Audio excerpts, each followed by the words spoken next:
You strange saying you changed, like you worked that hard to stay the same. Like you're doing all this for a reason.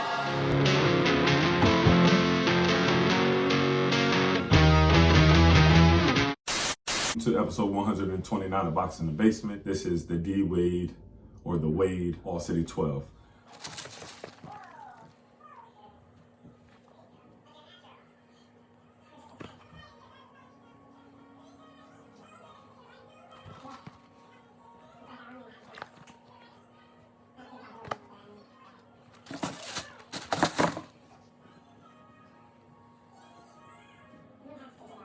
I just wanted to do a initial review or initial thoughts and unboxing of what came in the mail today.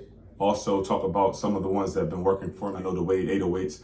I always use them as my go-to if I want to play ball for a couple hours and get up and down the floor without my foot hurting, or I have a training session or training sessions back to back. The Wade All City 11s V2, I like those. Only reason why I stopped wearing them as much is because the material's like a pattern or fabric, and I didn't want them getting too dirty and scratched up. I want to keep them as fresh as possible. But these ones right here supersedes these two behind me, the All City 12.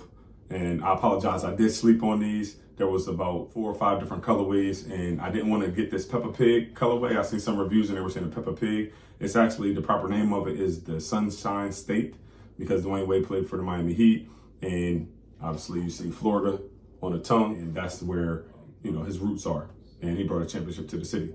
So I went with this colorway only because it was different than the other ones. They all kind of were a little bland except for the yellow and purple, but I didn't want the Lakers colorway, because I already had a yellow sneaker and I didn't want that purple midsole. If you're a Laker fan or whatever, you can grab those. But I did want to grab something different. I don't have any pink shoes in my closet, so I did want to get these. I do know that, like I said, these, I have had these for a while. I forget what review I did, what review number I did them on, but those give me comfort. It gives me all of the talking pieces that I talk about in my reviews. It gives me that protection and that security, if you will, and they're reliable. This is true to size, so if you are a US size 11, go ahead and get the US size 11. Some shoes I can go a half a size down. These ones I can actually go half a size down just because the midsole area and the toe box area is a little wider, but I did go true to size. But if I was to get them again, I could probably go down to a 10 and a half. These ones are a little bit more narrow than these, and these are more narrow than these. So if you have these or you try them on, then you can kind of know, you know, you might want to go up half a size if you're a wide footer, but I wouldn't go down half a size, only because this toe box is very narrow. It does have the boom technology. If you can see, it goes over the whole base of the shoe, and it's exposed right here. It does have this TPE right here, and it goes all the way around. And it's still malleable. You can still press on it, so it's not like too hard like a carbon fiber, but it just gives that skin protection, and you can see the boom through those eye holes right there, the Wade logo. It does protrude up a little bit, the rubber, and it goes around to the toe up on the side. So if you're doing those lateral movements, if you drag your feet, it does give you that surface coverage. And then the outrigger protrudes out a little bit, which gives you more stability. And if you can see, the shoe is actually a fabric.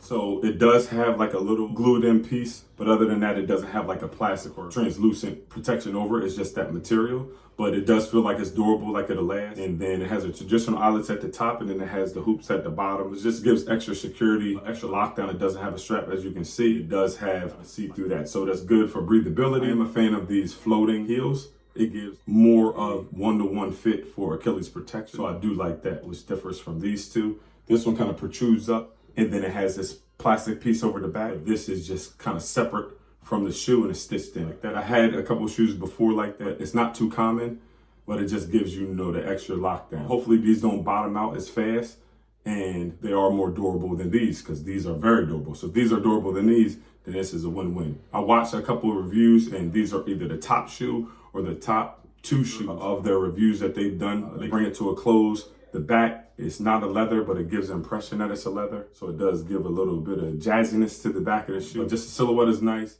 The way that my foot dropped into the shoe was nice, and they never did me wrong, the Wade line. Episode 129 of Boxing in the Basement. Stay tuned for episode 130. If you have any questions, comments, please shoot them out, and then I will answer them to the best of my ability. Appreciate you guys for taking the time. Take care. Peace.